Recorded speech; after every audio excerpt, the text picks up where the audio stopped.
Deuxième partie de votre émission Que dit la presse, et pour l'instant débat ce matin, j'ai trois confrères en studio. Serge Avigamé, bonjour, bienvenue dans Que dit la presse. Bonjour à vous mon cher ami Samuel Hunjo, bonjour à chacun, bonjour à tous.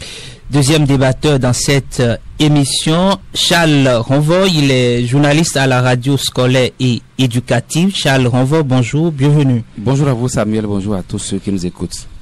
Troisième débatteur dans cette émission, Martial Agoli Agbo. Martial, bonjour. Bonjour Samuel, bonjour à tous. Vous êtes de la rédaction du quotidien Le Matinal. D'Abarou titre ce matin, marche de célébration du 1er mai par la CSTB. Les manifestants se heurtent à la barrière de Soumaïla Yaya. Vous avez suivi l'actualité hier, Charles Ronvaux. Une marche encore réprimée sous la rupture. Et ça devient une deuxième après la première qui est intervenue le 27 avril dernier. La CSTB, qui n'était pas avec les autres centrales, a annoncé sa marche pour ce 1er mai. Bon, il se fait que la répression a été observée également, et donc ça devient une deuxième après la première dont je parlais tantôt. Et donc je pense que les esprits doivent être dissipés maintenant, puisque lorsqu'on a réprimé la marche du 27, beaucoup étaient dans l'impasse de penser que est-ce que le préfet Alain Orunla, qui a interdit cette marche-là, faisait preuve de zèle? Est-ce qu'il avait reçu l'avis, sinon c'est-à-dire que les injonctions de sa hiérarchie pour réprimer une telle marche? Bon, si on est arrivé à ce que la deuxième marche, celle de ce 1er mai, a été une fois encore réprimée, c'est-à-dire que l'instruction était venue de d'où on peut l'imaginer. C'est-à-dire que ce n'est pas le préfet de littoral seul qui a pris cette décision-là, parce que ça devient entre griffes de trop, voyez. Et donc, vous voyez que les réflexions ont été bien mûries. C'est juste dire que on ne veut pas assister à cette déclaration-là, à cette manifestation publique. On ne veut pas l'accepter. On ne veut pas accepter cette réaction contraire à ce que nous connaissons jusque-là. Maintenant, sur le fait que est-ce que la marche a été autorisée ou tout ça, tout revient à dire que qu'elle soit autorisée ou pas, qu'on ne veut pas d'une manifestation contraire à ce qu'on connaît jusque-là. C'est juste ce que je retiens. Le contraire, c'était que on laissait cette marche-là se dérouler et que on allait dire que bon, c'est passé, la première a été réprimée, cette seconde fois, si bon, on a accepté, ça veut dire que par le passé, il n'y a pas eu compréhension, tout ça. Mais si les deux marches successives ont été réprimées, bon, c'est dire que les instructions sont venues d'où on peut l'imaginer tout simplement. Instructions venues d'où on peut l'imaginer. Dynamisme Info titre également, interpellation de travailleurs un 1er mai. Le Bénin fait salir davantage sa réputation. Serge Avigamé, réputation béninoise salie. La réputation béninoise est salie depuis un certain temps. Pour moi, elle est salie depuis les premiers 2 mai 2019 où à coup de balles réelles, les populations sont tombées à Kadjaoum. Et donc vous avez constaté que c'est le pouvoir démenti, c'est pas de balles réelles. Comment est-ce que les gens sont tombés? Vous avez encore en mémoire cette pauvre dame à Moussou, Prudence, qui a été tuée alors qu'elle était en train de vendre à l'école primaire publique de Kadjaoum. On est d'accord? Et c'est vrai que plus tard on nous a dit que c'est le paludisme qui l'a tuée, une dame qui était en train de vendre, elle a fait crise de paludisme, elle est décédée comme ça. Donc voilà, la médecine également a ces réalités que nous ignorons, mais l'un dans l'autre. Vous allez constater que depuis ce temps, les marches ne sont plus autorisé. Qu'il vous souvienne également que les bonnes dames de Tantokpa avaient décidé également de faire une marche, mais rapidement cette marche a été autorisée, mais étouffée. C'est pour vous dire que quand on connaît le mécanisme pour étouffer une marche, on le fait, mais quand le mécanisme n'est pas huilé, c'est pas bon, on est obligé, n'est-ce pas, d'interdire. Et c'est ce qui s'est passé. Regardez, la dernière fois où les autres confédérations syndicales avaient décidé de faire leur marche, on a interdit, on a même pris, n'est-ce pas, les secrétaires généraux, on les a gardés à vue jusqu'à une certaine heure. On est allé me chercher un autre de chez lui pour compléter la liste et puis ils sont sortis. Moi je crois que nous sommes désormais dans un système où on veut réduire tout le monde au silence. On ne veut plus que des gens parlent, on ne veut plus que des gens s'expriment normalement dans la République. Et comme cela, tout le monde deviendra comment dirais-je, des enfants de cœur d'un régime qui veut que tout le monde s'asseye et observe comment il va dérouler son plan. Moi, je crois, pour ma part, que il faudrait quand même que la seule méthode pour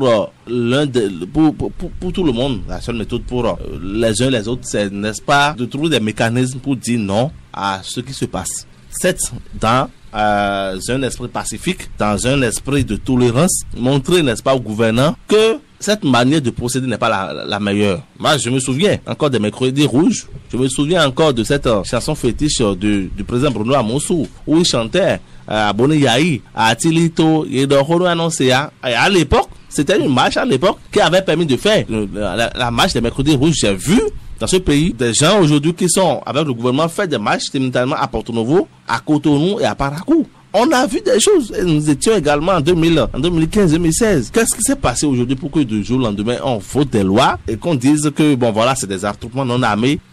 Figurez-vous que des 72 qui ont été arrêtés hier, ont été libérés, mais d'autres, n'est-ce pas, iront, n'est-ce pas, devant le procureur ce jour. C'est regrettable. Je ne voudrais pas dire que nous sommes déjà désormais sur la voie du Sénégal et que vraiment c'est le Sénégal bis qui est en train de prendre corps au Bénin. Vous titrez ce matin, quand je dis vous, c'est le quotidien Le Matinal, la marche de la CSTB étouffée, des manifestants interpellés dans un régime dit démocratique. Est-ce que ce n'est pas inquiétant, Martial Agoliago? Rien n'est inquiétant.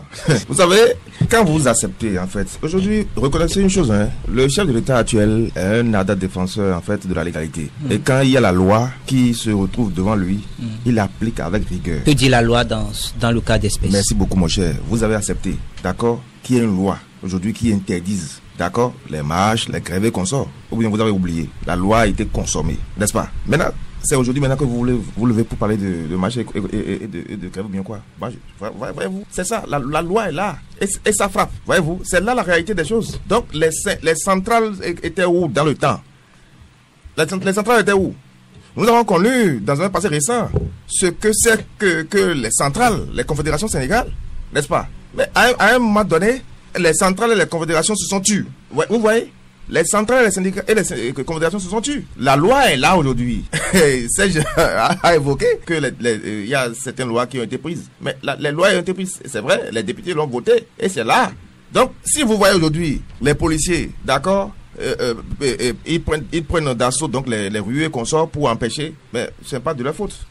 Si vous les questionnez, ils vont vous le dire. La loi est claire. Et attroupement, on a refusé les attroupements. Notamment l'article 237 du code qui interdit sur la voie publique ou un lieu public tout attroupement armé et non armé. Alors, donc si on se réfère à cet article, vous croyez que les policiers vont laisser faire comme ça? Ils jouent leur rôle. C'est pour vous dire en fait que les centrales syndicales et les confédérations, entre-temps, devaient donner de la voix pour dire il faut, lorsque la loi était donc en examen à l'Assemblée, devaient donner de la voix pour dire il faut faire ci, il faut faire ça, il faut faire ça. Mais ils ne l'ont pas fait, c'est consommé. Quand on a quand même connu cette législature qui a voté cette loi, notamment le code pénal, est-ce qu'il fallait tempêter pour obtenir quoi? Mon cher Samuel, je vous dis une chose. Aujourd'hui, maintenant, ils font quoi? Aujourd'hui, à l'heure actuelle là, ils font quoi? Alors vous voyez, ils font quoi aujourd'hui? La loi est votée depuis, non? Et c'est consommé, non? Donc, lorsque la loi était en examen, ils pouvaient tempêter comme vous le dites là. Et demander en fait qu'il y ait quand même d'amélioration en ce sens. Est-ce que vous voyez? Ça n'a pas été fait. Donc aujourd'hui, reconnaissez que cet article dont vous venez de citer les frappe. Est-ce que vous voyez? Maintenant, c'est vrai, nous sommes tous en fait enfants du Bénin. Il peut arriver maintenant que ces centrales syndicales, en fait, ont un objectif bien déterminé, c'est par rapport à la cherté de la vie. Est-ce que vous voyez? Bon, il s'est fait que le gouvernement, en amont, les a reçus. Ils ont échangé sur certains points. Mais malgré cela, ils ont maintenu en fait la marche. Est-ce qu'on se comprend? Le gouvernement les a appelés et ils ont échangé sur les faits. Le gouvernement s'est expliqué, en même donnant l'exemple tout récemment de la subvention de 24 milliards 400 millions par rapport donc à la subvention des intrants, n'est-ce pas? Donc ils se sont échangés, mais ils sont restés en fait sur leur position pour la marche. Est-ce que vous voyez? Donc à ce moment-là, si j'ai une loi en fait qui est devant moi, dont il y a un acte spécifique qui interdit, attendez-vous à voir les forces de l'ordre en fait dans les rues pour bloquer. Est-ce que vous comprenez? Maintenant, si éventuellement ils écrivaient donc en amont pour solliciter en fait une marche pacifique, n'est-ce pas? Le gouvernement aussi peut voir dedans pour dire bon, ok, je peux envoyer les policiers pour encadrer en fait la marche. Ils ont fait ces démarches. Non, attendez, il y a un fait. Il y a toujours des brebis galeuses. Parce que si éventuellement le gouvernement donne en fait son quitus, comme vous le dites, et lorsque la marche est autorisée, on voit des désordres après. C'est vous-même qui allez condamner le gouvernement pour dire attention, il y a ci, il y a ça. Donc, ce sont des mesures préventives. En tout cas, moi, je vois que ce sont des mesures préventives. Voyez-vous, ce sont des mesures préventives. Parce que l'article est clair. Que vous le décidez, c'est clair. Donc, c'est pour vous dire en fait qu'aujourd'hui, les centrales syndicales, qui sont en fait des partenaires sociaux du gouvernement, de l'État, se doivent donc à tout moment d'alerter. Alerter en quoi? C'est-à-dire, vous voyez, souvent, il y a des sujets en fait qui brûlent. Mais personne n'en parle. Personne n'en parle. Est-ce que vous voyez? Donc, c'est-à-dire des choses en fait que les populations vivent, qu'on peut dire prévenir, mais on ne le fait pas. Tout le monde se tait. Est-ce que vous voyez? Tout le monde se tait. Mais, si c'est comme ça, le gouvernement, c'est comme on le dit, la plus belle femme du monde ne peut donner que ce qu'elle a. Vous voyez? La plus belle femme du monde ne peut donner que ce qu'elle a. Donc, c'est pour vous dire que le gouvernement est en train de déployer des efforts en ce sens. Parce que, ne l'oublions pas, il me semble que j'étais avec Charles Ronvo la fois dernière, où nous avons parlé de maïs. Mais automatiquement, au moins, le gouvernement a commencé par prendre des actions. En ce sens-là, est-ce que vous voyez, des sujets sont là. Et on doit interpeller le gouvernement par rapport à ça. Afin que, en fait, le peuple, le bas peuple, je dirais, trouve un peu donc, de quiétude en ce sens. Est-ce que vous voyez? Donc, je pense que la marche, bon, est-ce qu'elle est opportune? Puisque déjà, le gouvernement a appelé. Moi, je pense que lorsque le gouvernement les a appelés et ils ont échangé, ils se devaient en fait de venir expliquer en fait ce qu'ils ont eu à dire avec le gouvernement. Est-ce que vous voyez? Avant de décider d'une certaine marche. Mais ils ne l'ont pas fait. Ils ont maintenu, effectivement, ils ont rencontré le gouvernement, mais ils ont maintenu la marche. Maintenant, qu'est-ce qui a été dit avec le gouvernement? Le peuple veut savoir. La population veut savoir ce qui a été dit en amont. Est-ce qu'ils ont fait une sortie pour expliquer en fait ce qu'ils ont dit avec le gouvernement? Quel malin ces centrales ont fait en voulant marcher? Est-ce qu'il y a un mal pour marcher dans une république? Je pense que ce qui nous arrive là, c'est le gouvernement lui-même qui, de mon point de vue, crée une situation qui n'a même pas un sens, qui ne devait pas être. Les gens disent qu'ils veulent marcher. De mon point de vue, on les met devant leur responsabilité. J'ai eu à dire ici la dernière fois que aujourd'hui le citoyen béninois, il est mûr. Il est rare de voir un Béninois aujourd'hui sortir et casser encore les édifices, détruire la voie publique, détruire les feux tricolores parce qu'il est en train de marcher. On est en train d'évoluer plus que ça. On est en train de mûrir plus que ça. Vous voyez, ils veulent marcher. Il faut combien d'heures pour le faire? Ils marchent, c'est fini, chacun rentre chez lui, les policiers aussi rentrent dans leur commissariat. Je pense que c'est déjà fini comme ça. Mais le fait d'empêcher la marche, vous voyez un peu ce que cela crée comme tension d'abord dans le pays. Parce que vous allez observer que par le passé, c'était une rivalité presque entre les partis de l'opposition et de la mouvance présidentielle, beaucoup plus liée aux causes électorales. Et vous allez voir que désormais, la rivalité est en train de quitter la classe politique pour opposer maintenant le gouvernement aux centrales syndicales. Et vous voyez tout ce monde-là, que ces centrales-là drainent derrière elles. Alors, tout ça, est-ce que cela fait bonne image au gouvernement?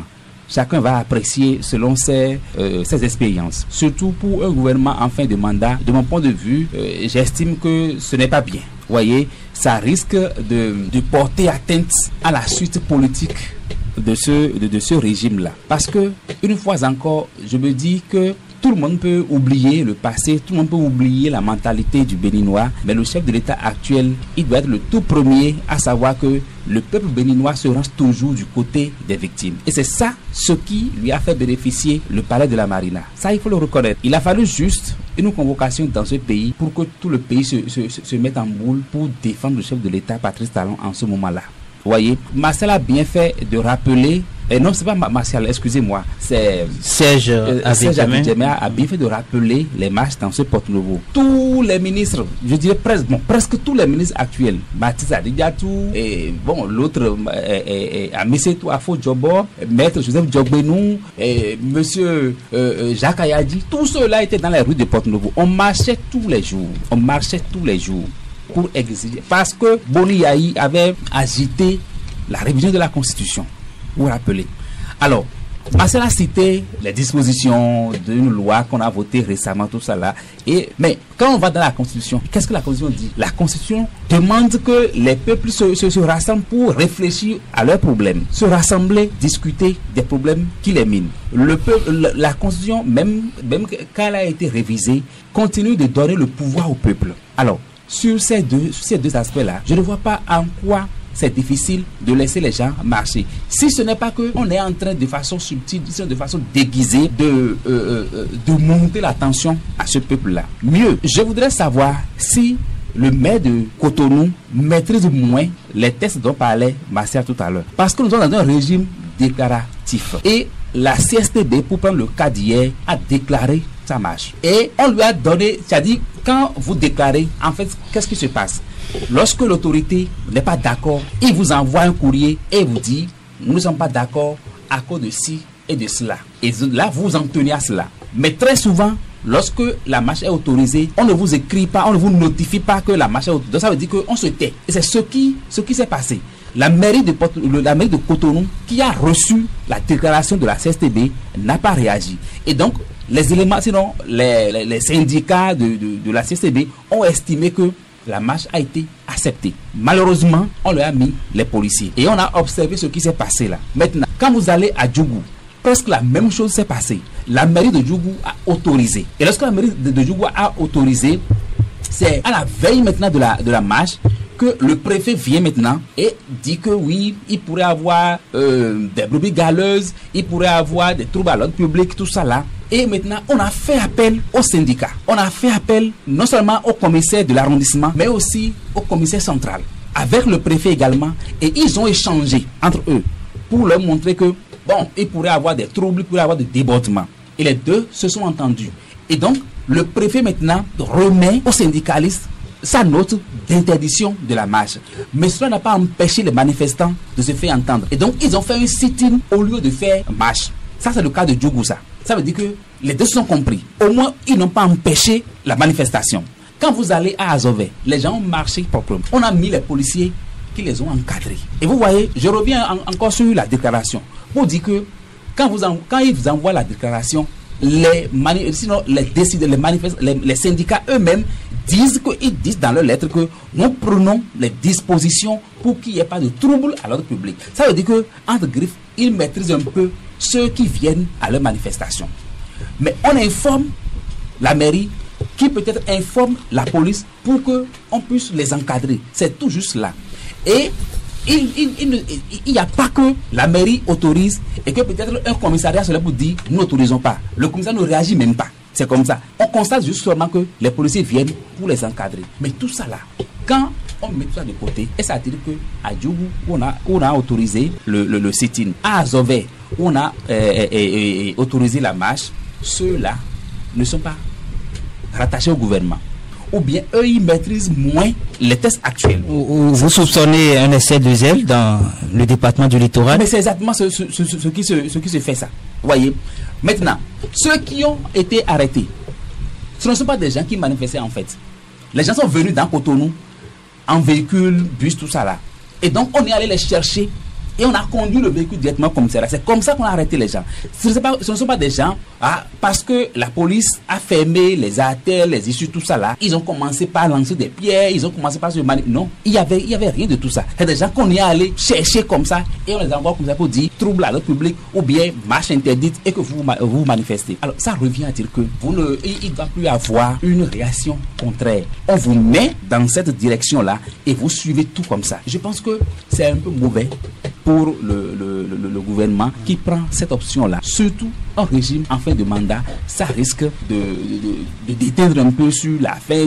Au-delà de tout, le pouvoir revient au peuple. Et c'est le peuple qui décide, malgré tout ce que nous faisons, à savoir qu'un code électoral querellé, tout cela, mais c'est d'abord le peuple qui va voter. Et lorsque vous prenez l'habitude, sinon l'engagement, peut-être d'oppresser ce peuple-là, de le contraindre jusqu'à son dernier retranchement, eh bien, quand ce peuple-là réagit, souvent ce n'est pas bien.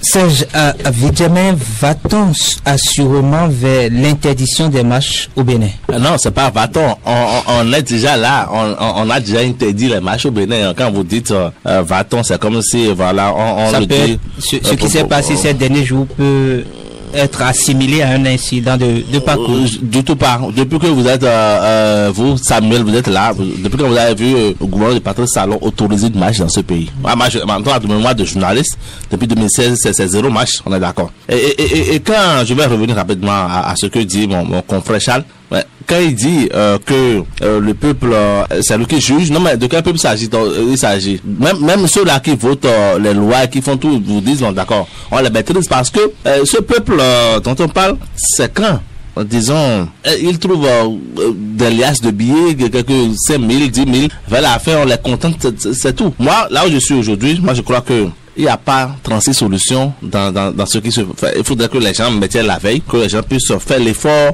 de dire, parce que si on ne le fait pas, et qu'on reste là à dire, bon voilà, ils ont interdit les marches, on doit rester là, on n'y arrivera pas. On ne demande pas de casser, on ne demande pas de saccager les édifices publics, mais il faut montrer au gouverneur que la liberté s'arrache et que la liberté, ce n'est pas ce de quoi il s'agit, ce dont il s'agit là. Moi, je suis peiné quand même aujourd'hui de voir quand certains préfets, des responsables de la sécurité et mettre un peu du zèle dans la tâche qu'on leur a confiée. Est-ce que c'est le chef de l'État Patrice Talon qui lui a demandé de faire ça? Si c'est oui, alors c'est grave encore. Ça, c'est encore plus grave parce que on parle de marche.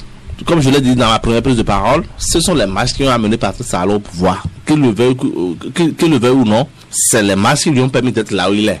Il ne pouvait en être autrement, et c'est parce que des gens autrefois avaient estimé que ça n'allait pas. On va protester qu'on a augmenté de salaire, on a fait du sur-salaire aux enseignants, sinon aux travailleurs de la fonction publique, ainsi qu'aux enseignants.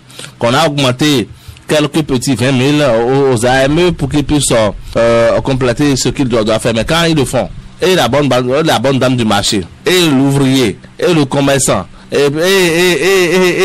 tout cas, et les autres. Et le journaliste. Et les autres. Ouais, le journaliste, lui, il a gamin de salaire. Peut-être vous et moi, on n'en a pas. On est d'accord? Et les autres. Les réformes sont en cours. Non, mais quelles réformes? Et les gens disent qu'on achète le tongolo à 450. Du maïs. Le maïs, c'est devenu le repas quotidien. On revient sur la question. Moi, j'ai l'impression que le gouvernement de la rupture a mis de la fierté, n'est-ce pas, dans tout ce qu'il a voulu faire. Il est tellement fier que parfois il passe à côté. Il passe à côté de l'essentiel. Je le dis tout simplement parce que, regardez, au moment où Patrice Talon, l'ancien Boni Yahi était là, on a beau tout reprocher à Boni Yahi. Boni Yahi avait eu l'ingénieuse idée de pratiquer cette affaire de boutique témoin, où les boutiques témoins ont stocké du maïs et c'était un problème de soudure que les gens venaient maintenant acheter les maïs au prix conventionnel. J'ai entendu l'honorable Sedami Ndegafagla dire que voilà, on produit 2 tonnes, sinon 2000 tonnes, que le Bénin consomme 1000 tonnes et que les 1000 tonnes restants là vont où? Mais ça c'est pas réfléchi à mon sens, parce que si on produit 2000, le Bénin consomme 2000 tonnes et que c'est 2000 tonnes qu'on produit au Bénin, le maïs devrait être très moins cher. Qu'est-ce qui se passe? Il y a un problème. J'ai suivi le ministre Dosso, oui, revenir pour dire que voilà, que ce sont les éleveurs qui ont stocké pour pouvoir donner, n'est-ce pas, le maïs à leur bétail. Moi je dis comment ça va, c'est pas un argument qui ne tient pas. Les gens ont faim, les gens veulent exprimer, n'est-ce pas, leur mécontentement. On deviendra le Sénégal. Le Sénégal, c'est le pays le plus cher en Afrique, et c'est le pays qui est même plus cher que la France, pour des expériences que je sais. Mais je vous dis, si on n'y prend pas garde, on deviendra encore plus que le pays est cher alors que le salaire n'évolue pas. Tout le monde a faim, tout le monde exprime son mécontentement et on veut marcher. Bon, on dit que pourquoi vous allez marcher? Quand on se le tient pour dire, les 52 personnes qui sont là iront en prison aujourd'hui, ça c'est une évidence. Ils iront en prison parce que, voilà, c'est là où moi-même je voudrais mettre également en exergue la responsabilité des responsables syndicaux. Parce que quand vous invitez les gens à marcher, quelle garantie vous leur donnez? Est-ce qu'ils ont déjà pris les dispositions juridiques pour pouvoir éventuellement contrer, n'est-ce pas, l'autorité qui, au moment où ces genres de personnes-là seront mises en difficulté, qu'est-ce qu'ils vont faire? C'est ça le problème. Mais l'un dans l'autre aujourd'hui, moi je crois que le pouvoir fait fausse route. Et il va dans le décor, et moi je ne voudrais pas lui prédire une fin malheureuse, mais je suis en train de prévoir ça parce que à force de vouloir interdire des choses, les gens vont se rebeller, et moi je ne voudrais pas que le peuple se rébelle contre les quelques bonnes choses que Patrice Talon a fait et qui constituent pour lui aujourd'hui une fierté. Parce que quand vous faites tellement de bonnes choses et que vous faites quelques mauvaises choses qui emportent, qui portent atteinte, n'est-ce pas, à votre population, ça risque, n'est-ce pas, de mal finir. Et je ne voudrais pas cela. Vivement, Martial Agoli Agbo, dites-nous, la répression des libertés syndicales au Bénin sous Patrice Talon, est-ce que c'est une fierté pour la démocratie béninoise? Vous-même, vous avez eu à citer tout à l'heure un article qui empêche. Ça veut dire que c'est à travers une loi. Je l'ai dit tout à l'heure que si les centrales et consorts avaient écrit pour demander, on peut encadrer. Je vous apporte la preuve quand même qu'ils ont écrit. Ils ont déclaré leur marche comme cela est demandé par les lois. Alors, avant la marche, le gouvernement a fait un pas. Le pas, c'était quoi? Rencontrer les syndicats pour discuter de la question. Et la question, en fait, qui les pousse à faire une marche. N'est-ce pas? Est-ce que les centrales syndicales sont venus expliquer, d'accord, ce qui était donc le menu de leurs échanges? Est-ce que vous voyez? Mais c'est la première des choses, parce que le gouvernement peut ne pas les rencontrer et empêcher la marche allègrement. Est-ce que vous voyez? Mais ils ont eu quand même en amont rencontré les syndicalistes pour expliquer les raisons qui motivent la cherté de la vie, n'est-ce pas? Mais est-ce que les centrales syndicales ont eu quand même l'amabilité de venir expliquer ce pourquoi en fait le gouvernement les a rencontrés avant de parler du maintien de la marche? Est-ce que vous voyez? Donc c'est là où moi je me pose donc des questions. Ouais? C'est comme si, bon, le père a appelé ses enfants pour dire, bon, nous allons discuter de telle chose. D'accord? Maintenant vous êtes levé pour dire, bon, oublions ce qu'il a dit, nous allons toujours foncer. Bon, c'est quelque chose du genre. Moi je voudrais savoir en fait ce qui a été dit entre le gouvernement et les centrales syndicales par rapport à la cherté de la vie. Puisque c'est le sujet en fait actuel. Et c'est à cause de ça en fait qu'il veut faire la marche. Donc si éventuellement il y a des échanges en la matière, pourquoi alors faire une marche? Est-ce que vous voyez? Pourquoi faire une marche si éventuellement le gouvernement les a rencontrés pour expliquer le fond en comble, le bien fondé en fait de ce qui s'est produit pour qu'il y ait cherté de la vie? Donc ils n'ont pas expliqué et ils disent qu'ils maintiennent la marche. Ils voient où il y a problème. Serge, à Vidjamer, on change de sujet dans ce. Non, c'est ce que vous permettez rapidement. Non, moi je suis pas d'accord avec Martial. Quand il avance ce genre d'argument, on peut pas dire que on veut tout le temps négocier, que voilà, les gens veulent exprimer. Nous sommes dans un régime déclaratif. Dans tout cas de marche, quand vous voulez marcher, Martial, vous écrivez à l'autorité préfectorale pour dire je veux marcher contre telle chose, et puis on vous donne l'autorisation. On met les éléments à votre disposition pour que vous marchiez. Moi, je ne crois pas à ce que vous dites dans c'est dangereux. Non. Martial, allez, je vais vous envoyer le code, le code qui stipule cela. Nous sommes dans un régime. La Constitution également nous donne également la possibilité, n'est-ce pas? Il y a le droit, n'est-ce pas, à la liberté d'expression. Il y a le droit, n'est-ce pas, à la manifestation. Elle doit être encadrée, Martial. Et que si nous sommes dans ça, Martial est sujet du peuple. Moi, je voudrais vous dire que Martial vous a envoyé un chat. Non, écoutez, oui, exactement. Martial, moi, je voudrais vous dire que ce que nous, les gens subissent aujourd'hui là, si nous devons continuer comme cela dans 5 ans, dans 10 ans, nous serons comme le Togo, où on ne parlera pas. Nous serons comme le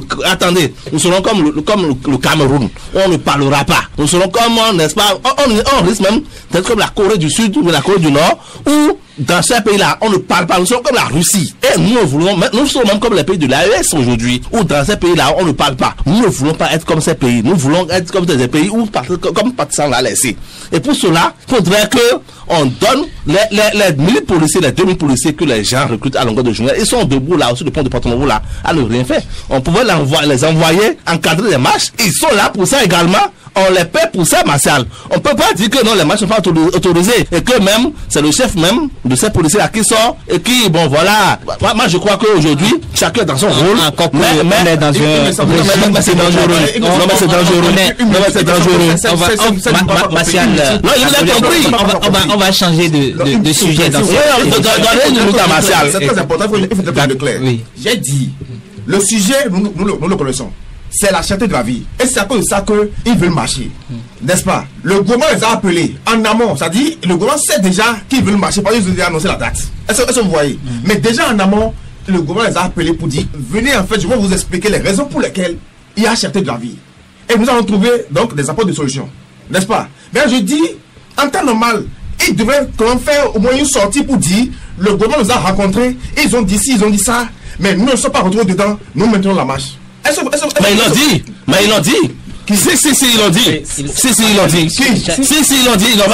Juste après la rencontre avec le gouvernement, et que ça nous a encore les éléments, n'est-ce pas, du secrétaire Bachabi, qui est même je crois bien, du secrétaire de la COSI, ils ont dit, ils nous ont rencontrés par rapport à ça, mais nous maintenons notre match. Nous allons rapidement écouter Charles. On va sur ce sujet et rapidement passer sur le second sujet. La question, c'est quoi? En quoi la marche va déranger le gouvernement? Voilà. En quoi c'est une marche? Voilà. Même si on est allé à une négociation et que les gens disent que nous voulons marcher. Qu'est-ce qui peut déranger le gouvernement dans cette marche? C'est la grosse question. Pourquoi le gouvernement attend que les centrales annoncent d'abord leur marche, leur sit-in avant de programmer cette rencontre-là? Est-ce que c'est hier là que la vie est devenue chère? Est-ce que c'est avant la rencontre-là que la vie est... Est-ce que la vie n'est pas chère avant que le gouvernement annonce cette rencontre-là? La réponse, ça veut dire qu'on sait très bien que le mal est là, mais on ne veut pas qu'on en parle. Et mieux, et on ne fait rien pour que la vie ne soit plus chère. Là où c'est dangereux, c'est grave, quoi. Il faut pouvoir dire au chef de l'État que si hier les gens n'avaient pas marché, ils ne seraient pas là. Et donc, il ne faudrait pas qu'on tente de contraindre la population à ne plus s'exprimer. Mais c'est ça qui est dangereux pour le régime. Et ça n'est pas lié à la personne du chef de l'État, Patrice Talon. Après lui, il y aura d'autres présidents qui vont venir. Et si on laisse ça aujourd'hui, si on laisse cette ouverture-là, ceux qui viendront, on ne sait pas de quelle nature seront. C'est des dictateurs finis et qui vont faire de ce Bénin ce que sont d'autres pays que nous déplorons. Je pense que ce n'est pas bien pour notre régime. Deuxième sujet dans ce débat, Serge Avidiamin, code électoral. Une coalition de 5 églises prend le contre-pied de l'église catholique romaine. Ces 5 églises sont allés dans le quotidien Bénin Intelligent. On a en tête l'église protestante méthodiste du Bénin, l'église des Chérubins et Séraphins, l'église Première Mission africaine du Bénin, l'église orthodoxe d'Antiche au Bénin et l'église méthodiste africaine. Le porte-parole, c'est son éminence, Mondjesou Amos Hunsa, président de l'église protestante méthodiste du Bénin. Dans sa déclaration ou dans cette déclaration commune, il rappelle Mondjesou Amos Hunsa, il n'a pas de loi parfaite. Est-ce qu'un discours pareil, dans un contexte qu'on décrit là, n'est pas vraiment osé? C'est dangereux même. C'est dangereux. Pour quelqu'un de son rang, que moi je respecte beaucoup, c'est dangereux. Professeur Mondjesou Amos. Moi je laisse même les autres parce que pour moi je les considère comme des lampistes. Aujourd'hui on veut opposer l'église catholique à l'église protestante. On est d'accord? Soit dit en passant, l'église protestante c'est une institution. Elle est même plus forte que même les États. Ça c'est une évidence. Vous avez beau faire, vous avez fait tout pour contre l'église catholique, vous n'y arriverez pas. D'accord? Mais moi je ne voudrais même pas m'asseoir là, m'attarder sur ça. Je voudrais m'attarder sur cette manipulation. J'ai l'impression que c'est une manipulation. Vous pensez qu'on manipule l'église? Moi je ne parle même pas des églises. Moi je parle même de la manipulation du peuple. Quand on fait cette déclaration, cette église a été où? Je reviens encore sur les premiers 2 mai où on a voté le code électoral, le même code électoral qui a généré des morts à Kélibo, à Tchaourou, un peu partout jusqu'à Cotonou. Ils étaient où? Ils ont demandé de prier. On est d'accord? Et ils ont demandé de prier, mais la prière seule ne fait pas l'affaire. Vous avez beau prier s'il n'y a pas le comportement citoyen. Le comportement citoyen, ce n'est pas ça qu'on a au niveau des députés de la mouvance et du gouvernement. Il faut pas le courage de le dire. Les gens disent, ce que vous dites là est j'aime de protestation, c'est pas bon. Ça peut engendrer quelque chose de mauvais. Et vous les prenez à partir. Moi, j'ai entendu le porte-parole du gouvernement donner des arguments. On a l'impression que, bon, voilà, les arguments sont finis dans sa bouche et il n'en a plus. Et donc, il a oublié de dire quelque chose pour satisfaire, pour contenter les gens de la République. Sinon, en réalité, ce qu'il dit là, c'est dangereux. Qu'est-ce que c'est? Moi, j'ai lu le communiqué, c'est vide, c'est fade. Même un élève du C, il ne peut même pas écrire ce qu'ils ont dit là. Et c'est grave, quoi. Hein? On demande à ce que, bon, voilà, que les gens puissent prier, et que le code, c'est les gens qui vont appliquer. Les gens qui veulent appliquer le code là, ils sont de bonne foi. Quand un député, notamment Augustin Mohamed a dit que lui seul là, il aura 80% des électeurs, de grands électeurs en 2026 là, sur quoi il compte? Peut-être la prière a changé son cœur. On devrait que la prière, écoutez, que la prière change de cœur. La prière devrait changer de cœur, il devrait changer le cœur de tous ceux qui sont là. Il faut être quand même sérieux dans la République. Quand on nous disait que le seul là, il vaut 80%, qui est-ce qui s'est levé pour lui dire ce que c'est grave? C'est parce qu'ils construisent quelque chose. Et ils ont tout fait pour que ce code la passe. Et maintenant, ils viennent justifier l'église protestante avec non, même pas dire avec ceux-là qui viennent. Moi, j'ai l'impression, on a déjà vu ça au moment à l'époque où Boni a été président, où quand quelqu'un disait quelque chose, on lui oppose rapidement d'autres personnes. Quand des gens font marche, d'autres personnes viennent faire marche. Quand des gens sortent faire des déclarations, il y avait les coups de roi qui sortaient, qui faisaient des déclarations. C'est la même chose. Moi, je crois que c'est inutile. Parce que nous sommes à l'intérieur. Et moi, depuis hier, j'ai eu l'ingénieuse idée de contacter plusieurs responsables de l'église catholique protestante, beaucoup de fidèles, des cadres de cette église qui sont mécontents contre et tous ceux-là qui sont venus, ils ne sont pas d'accord. Vous avez vu, et c'est regrettable. Martial Gouliago, l'église protestante et ses 4 autres églises étaient où depuis le 15 mars 2024 où cette loi a été votée? Ils étaient au 229. Et pourquoi attendre qu'on change l'église catholique avant que ces églises ne se relèvent? Non, en fait, ce qui est un peu dommage, c'est que, vous voyez, en fait, quand vous prenez l'église catholique romaine, il y a une particularité, en fait, ce qu'il faut voir. Parce que eux autres, en fait, ils ont un genre de président. Quand vous prenez le pape, en fait, au Vatican, il est comme un président. Est-ce que vous voyez? Donc, ils ont des ambassadeurs. Voyez-vous, c'est vrai qu'au niveau des Nations Unies, ils sont des observateurs. Mais c'est un pays, en fait, qui se respecte. Voilà la différence. Donc, vous ne pouvez pas comparer, en fait, l'église catholique et puis l'église protestante. Vous voyez-vous, ceux-là ont des ambassadeurs dans chaque pays. Est-ce que vous voyez? On les appelle les nonces apostoliques. Donc, ils sont dans tous les pays. Donc, c'est une église, en fait, qui est respectée. Maintenant, lorsque l'église catholique avait voulu, en fait, parler du code, parce que c'est pas aujourd'hui, en fait, qu'ils le font. La preuve, la conférence nationale la conférence des forces vives, c'est un évêque qui a pu gérer, et de Souza, qui a pu gérer pour qu'on soit dans la démocratie. Donc, en temps normal, je pense que ceux qui ont fait cette déclaration ne devraient pas chercher, en fait, à coller la tête de X ou bien Y. Parce que vous savez, en fait, ce qu'a dit l'église catholique par rapport au code électoral, ce n'est pas en fait jeter de l'opprobre sur le code, mais c'est de voir, c'est-à-dire de faire des études approfondies pour voir si éventuellement il peut y avoir de correction.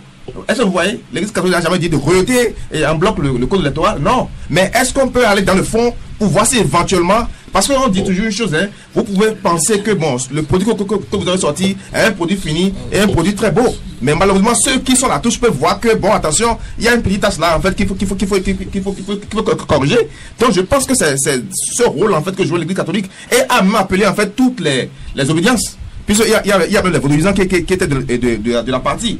Voyez-vous, le cadre de condamnation de la confession religieuse, voilà. Il y a même Alokpo qui était parti, qui est aussi, je pense, un pasteur de l'église évangélique. Donc, l'église catholique n'a pas, en fait, organisé seule, en fait, cette activité. Mais elle a appelé, en fait, toutes les couches, en fait, qu'enfin, qu'ils décident ensemble pour qu'il y ait une recommandation, en fait, adressée au gouvernement.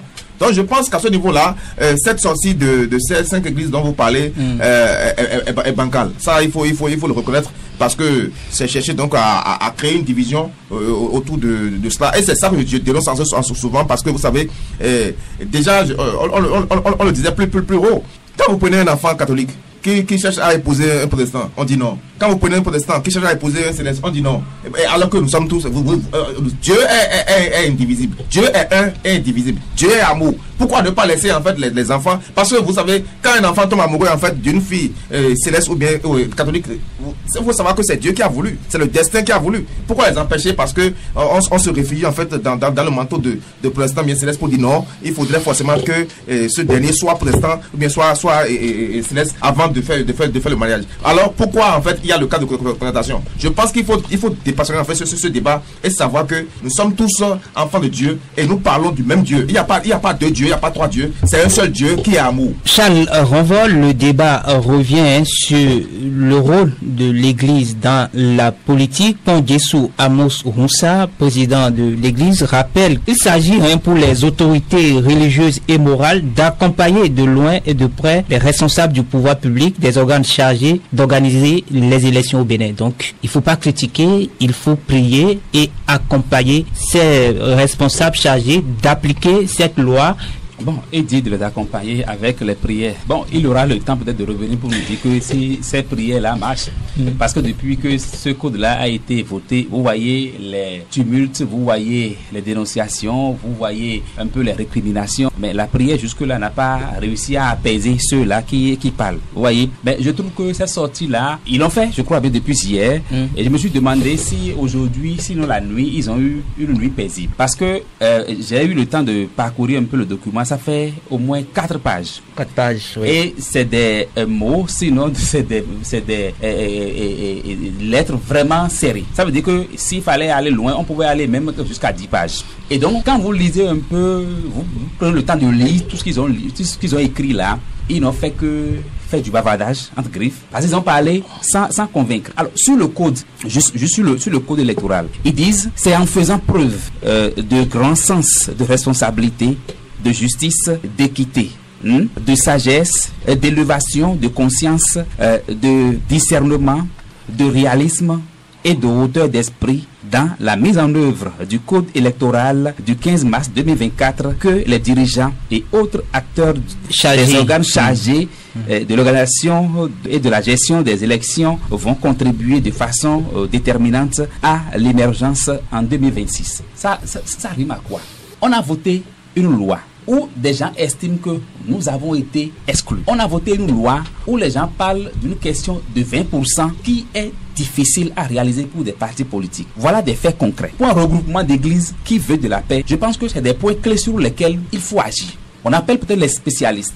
Le porte-parole du gouvernement a estimé que l'Église catholique n'a pas appelé le président de la commission des lois, qui est de son point de vue la personne la mieux indiquée pour expliquer le code. Alors, si cette église-là, cette église rattachée à l'église protestante-là, mais si elle faisait ça, je pense qu'ils auraient apporté un de plus à la population. Les reproches qui ont été formulés contre l'église catholique, je pense que ce regroupement-là devrait se saisir de ces reproches-là pour donner un de plus aux citoyens béninois. Mais ce qu'ils ont fait là, cela n'est pas loin d'une réquisition. Cela n'est pas loin d'être une manipulation, parce que voilà une église qui peut-être ne partage pas notre point de vue, et donc on va voir un autre camp qui va se remonter contre elle. C'est exactement la lecture que moi je fais de ces choses-là. Alors, ils parlent de discernement, de prise de conscience, tout ça là, et je me demande s'ils sont en politique ou bien s'ils sont peut-être dans un match de football ou je ne sais quoi. C'est en politique on parle de discernement, ou bien c'est en politique on parle de solidarité. En politique, c'est un rapport de force. Ça, tout le monde le sait. Tout pour moi, rien pour les autres. C'est un challenge.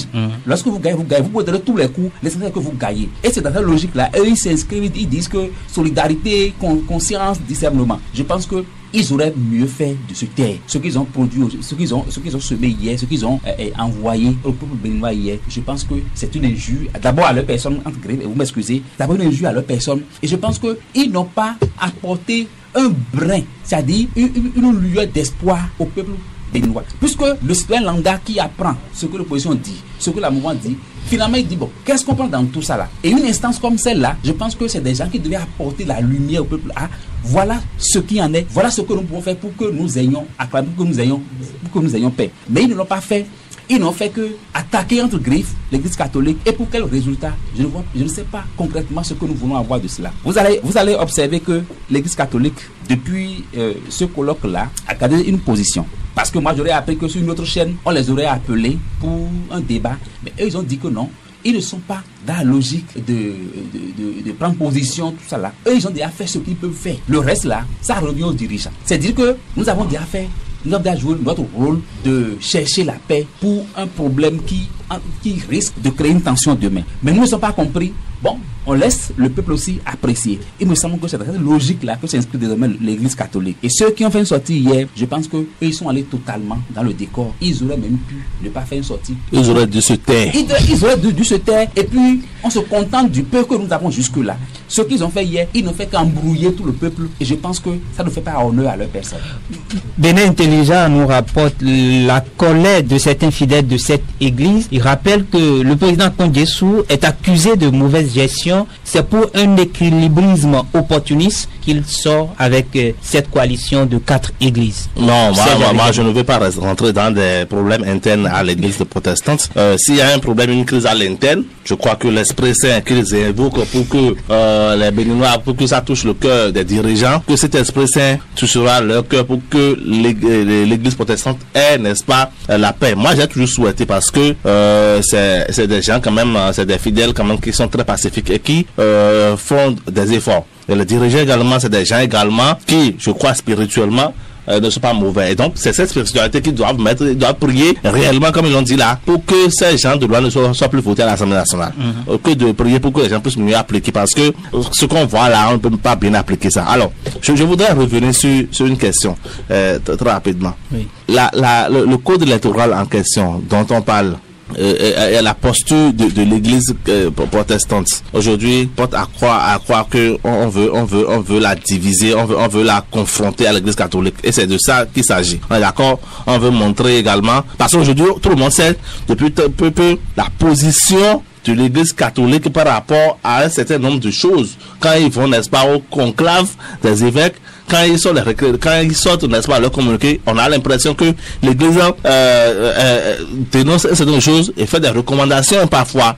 J'ai vu, par exemple, au moment où il y avait la COVID-19, l'église catholique avait loué, et je crois que c'était même la seule à l'époque, avait loué la manière dont le chef de l'État avait proposé, avait fait ce cordon sanitaire, et ça a porté ses fruits. Et donc, l'église catholique n'est pas toujours dans cette posture de je sais pas comment dire, va-t-en-guerre avec le pouvoir. Non, parfois l'église voit qu'il y a des choses qui ne sont pas bonnes et elle alerte. Et moi je voudrais même demander pourquoi est-ce que ceux-là qui ont fait ce qu'ils ont fait hier là, je ne veux pas nommer, ce qu'ils ont fait ce premier mai là, pourquoi est-ce qu'ils ne peuvent pas surfer sur ce que mon cher grand frère, mon cher ami Léon Bédia a dit, et inviter le président de la commission de loi pour qu'il puisse leur expliquer l'intérêt de cette loi.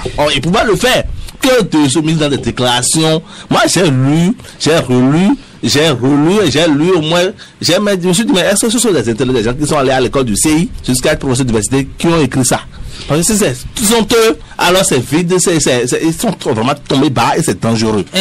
Est-ce que c'était pas normal de voir cette église prendre cette posture quand on sait qu'il est déjà reproché à cette église d'être pro-gouvernementale, parce qu'on voit l'implication de Patrice Talon dans la résolution on vous dira également que on vous dira également que l'église catholique aussi est anti-gouvernementale. Non, moi je ne vois pas ça de cette manière. Peut-être que ils ont été mal inspirés par l'Esprit Saint, alors que l'Esprit Saint inspire bien, et donc ils ont été inspirés par un autre esprit qui est venu, n'est-ce pas, leur demander d'écrire, de dire ce qu'ils ont dit là. Moi je crois que s'ils doivent rapidement, ils doivent se rattraper, ils doivent ressortir pour préciser leurs pensées. On est d'accord? Et mieux, je vous ai dit que hier, quand moi j'ai vu la note, j'ai appelé une bonne dizaine des cadres de haute personnalité de l'église protestante qui sont vraiment fâchés contre le président. Parce que pour eux, cette position, elle est une mauvaise position. Moi, je dis, je ne m'occupe pas des autres. Les ceux dont vous avez cité en début là, les chérubins, les orthodoxes, ça c'est des gens, bon voilà, ils sont combien, vous entendez pas? Aujourd'hui, il y a 3 congrégations, sinon 4 ou plus aujourd'hui, qui sont mieux écoutées au pays. C'est les catholiques en tête, c'est les protestants, on est d'accord, c'est la communauté islamique, je crois bien, c'est ça, hein? Oui. C'est peut-être les têtes couronnées, et j'avais ajouté les célestes, on est d'accord, mais bon, le reste là, c'est des divers. On est d'accord. Donc, quand même le président de l'église protestante méthodiste vient, n'est-ce pas, et s'associe à ces gens pour des déclarations, moi je crois que c'est pas bien pour son image. Et normalement, ce qui est normal, c'est qu'il devrait prendre la hauteur et être totalement neutre, comme l'église a été neutre. Pourquoi est-ce que quand nos amis, je vous parle les députés UPBR, avec tous, ils ont été invités au colloque, ils ont refusé. Moi, je crois que même je soupçonne des choses, mais comme j'ai pas les preuves, je ne dirai pas ce que je soupçonne, mais réellement, il faudrait quand même que chacun de nous puissions savoir raison garder, savoir que le Bénin c'est pour nous seuls et on n'a pas autre pays à aller que le Bénin. Martial Goliago, cette posture du président de l'église protestante méthodiste avec ces 4 autres églises ne va-t-elle pas fragiliser l'église protestante méthodiste? Monsieur, quand vous voyez en fait les congrégations religieuses, il faut savoir qu'il y a également ce qu'on appelle un esprit de discipline. Beaucoup d'églises, je vous l'avoue, copient l'église catholique. Et ils ont un organigramme qui revêt une importance capitale. C'est structuré de la tête jusqu'en bas. Et beaucoup d'églises en fait arrivent à copier un peu. C'est pourquoi vous voyez, quand vous prenez les pays, l'église catholique est une entité. C'est-à-dire, comparativement aux autres églises, quand vous rentrez dans un état, c'est une entité à part entière. Voyez-vous?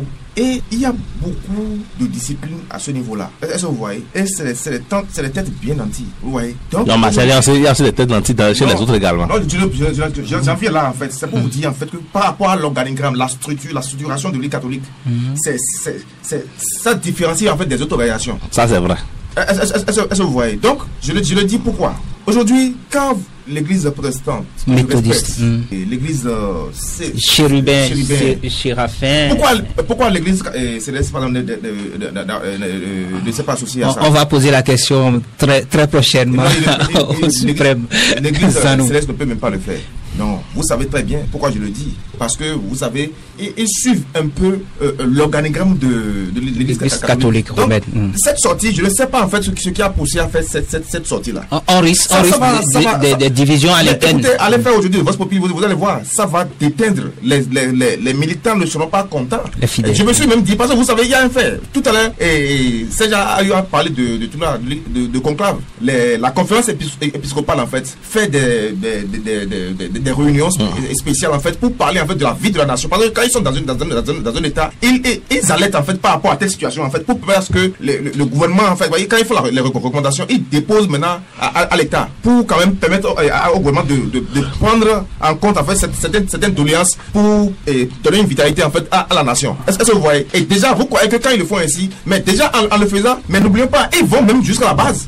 La conférence épiscopale dont je parle va jusqu'à la base. C'est-à-dire, elle fait des consultations auprès de la base pour recueillir en fait leurs doléances avant d'aller en conclave. Est-ce que vous voyez, c'est là où je parlais de la structuration. Est-ce que vous voyez? Donc, est-ce que cette sortie qu'ils ont fait, ils ont eu le temps en fait d'aller toucher leur base avant de venir faire cette déclaration-là? Parce que le tout ne suffit pas d'être chef et de bafouer en fait la personnalité et l'autorité en fait du bas pour se retrouver en fait et faire cette sortie-là. On a vu un pasteur laïque signer ce communiqué. Il s'agit du professeur Jean-Claude Zoumenou. Certainement, il vous dira qu'ils ont consulté la base. Non, et vous savez, et il faut vous demander, ce regroupement d'églises là, protestantes et puis les autres, ce regroupement est depuis quand? Depuis hier. C'est hier seulement. Depuis mais pourquoi c'est uniquement cette question-là qui les intéresse? Ce n'est pas que ça qui alors que les gens sont en train de demander, permettez, mon cher Michel, les gens sont en train de demander à ce que le gouvernement puisse faire des efforts pour que le maïs revienne à 300 francs le tongolo, le kilo. Mais eux, bon. Non, mais écoutez, parce que bon, voilà, moi, c'est pourquoi je dis, moi, je soupçonne des choses. Donc, voilà, il n'y a pas de priorité.